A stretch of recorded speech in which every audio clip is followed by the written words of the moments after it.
Now we're going to piece the 9 patch block, and it's going to look like this when you're finished. We're going to take 2 of the segments from strata 6 and sew it on either side of one segment from strata 7. And since we pressed toward the darker fabrics, these seams will interlock. So just sew this side, interlock the 2 seams, and then we're going to press toward the strata 6, and then sew this other side, interlock the seams, press toward strata 6, and you'll have this block. Once you've completed and pressed all of your 9 patch blocks, we're going to attach the frame to them, and this is what it looks like when you're finished. We'll take our block and we'll take 2 of the 7" by 1.5" dark 3 fabrics, and we'll sew them on either side of the block. And at this point it doesn't matter which 2 sides you pick, either one is fine. Then you'll press toward the dark 3 fabric.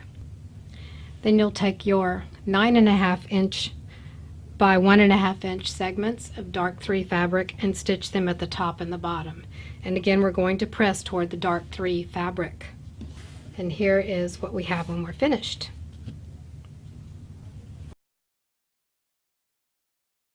For the next segment of piecing, we're going to attach 1 of the connector blocks to each side of the 9 patch framed block.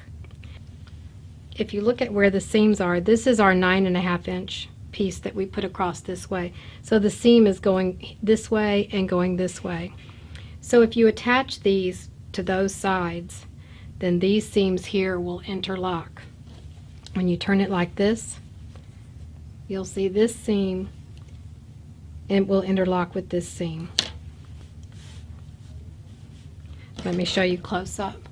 Here's the seam, and then it will interlock with this seam because this is pressed toward the dark and this is pressed toward this side. And it does it on the other side as well. And when you sew these 2 on either side, you're going to press toward the dark 3 fabric.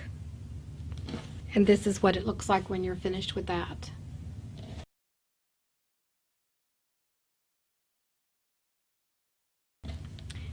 Now to finish the block, we have 2 more pieces, and we're going to place the 2 corner and connector pieces on either side, like this. And you can't see the whole block, but that's what it will look like. And when you do this, you'll have 4 interlocking seams on either side of this little block, the medium block in the corner. So all you have to do is match the ends and those 4 interlocking seams on both of the sides. And once you've stitched these to the top and bottom, you're going to press toward the connector blocks this way on both sides. And this is what the finished block looks like. And after you finish all the blocks, we'll piece the blocks together into the quilt top.